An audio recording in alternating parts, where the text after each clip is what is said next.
Yo, what's up mga katibay? Ang ingay. So, okay, grabe init.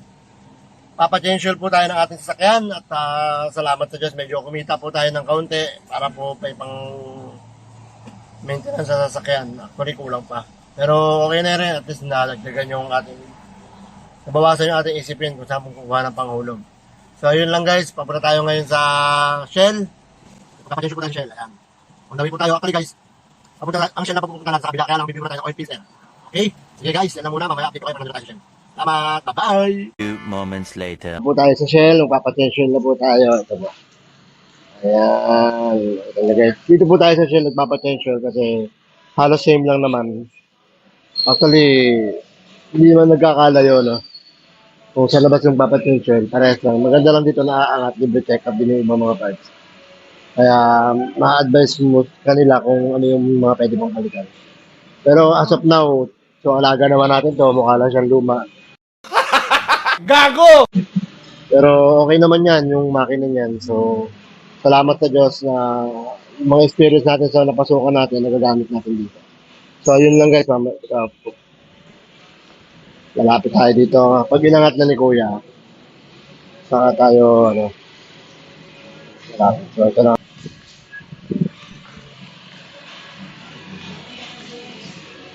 Pinapalamig lang muna ni Kuya bago tirahin yung ating tension. Ito guys yung ating ilalagay na Remula X. Tapos C320 na oil filter. Okay. Ito yung ating unit guys. Pinapalamigyan muna bago bakbakan kasi mainit pa yung lungs. So mamaya guys, update ko kayo. Ayun guys, ito na tayo. Tingnan natin. Yan, inaarap na ni Kuya. Yan, ang ating makina guys. Malikabok pero kita nyo naman, di masyado kasi kahit pa paano inaalagaan natin ng konti. No? Ayan, si Kuya Peter. Hello Kuya Peter. Salamat po Ayan. Si Kuya Peter pala ang titira ng ating L300 guys.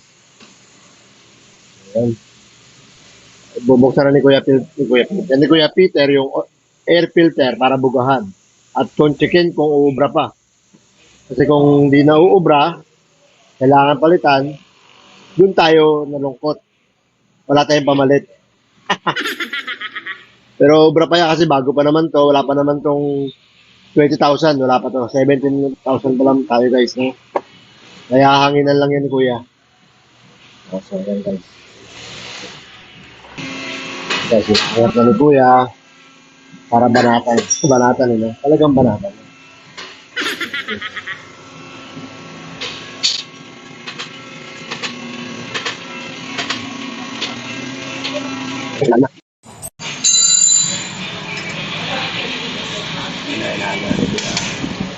Peter. Bigay ko ang ating air filter. So ito, papalitan to pagka sobrang dumi na. Yung di na kaya nang di na ubra ng linis. Pero ito guys, lilinisin lang to. Si babalik. Okay. Kaya nung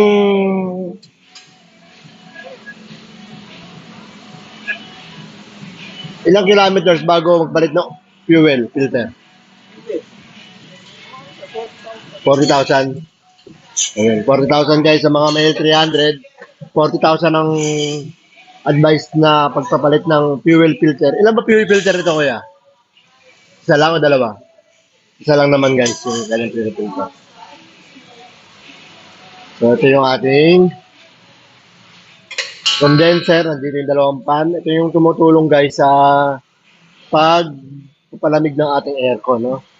Kung minsan, papansinin ninyo, ay mahina ang aircon ninyo, check nyo po ito mga ito. Kaya kung tumataas po yung temperature ninyo, pwedeng silicone oil, mahina ang ikot ng pan, pwede yun. Marami pong pwedeng tingnan. Disclaimer po guys, no, hindi ako mekaniko. So, yun lang po ay ayon sa aking mga experience. Share ko lang sa inyo guys. Ay, inaano na ni Kuya yung langis at yung filter. Kapalitan yan guys. Bawat change oil po, pinapalitan po ng oil filter. guys.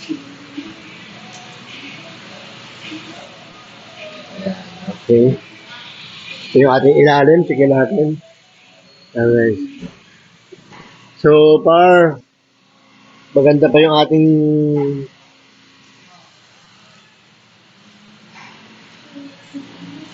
condenser. Malinis pa.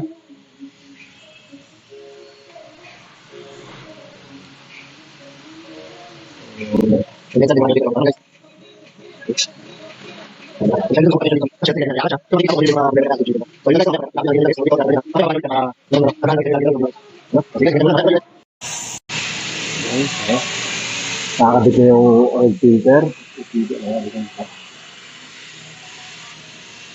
Actually guys, kahit kamay lang, kaya na yan kasi hindi pwedeng sobrang higpit, masisira yung, hindi may masira yung oil filter.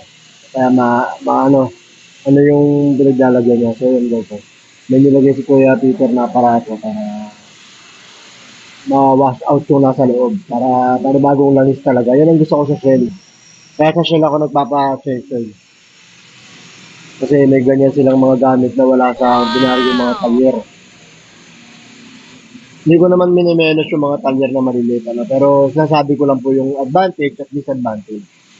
Ayan. Ito yun guys. Ito yan guys. Yung hose. Ayan. Pupunasan ni Kuya Peter. Ito guys, nakakabit yung 18 to. Kahit ano pong sasakyan, pag nagpalit po kayo ng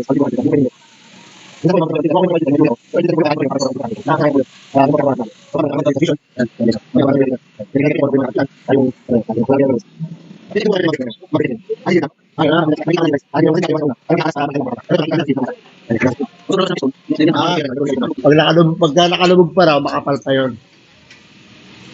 So, yun guys, no? So far, okay pa naman yung gulong natin. Talagang barang bago pa siya kahit na 2 taon na, hawa ng Diyos. Nami-maintain natin kasi bihira rin tayong bumiyahe. Wala pong nag-aarkila sa ngayon. Kaya sa mga gusto pong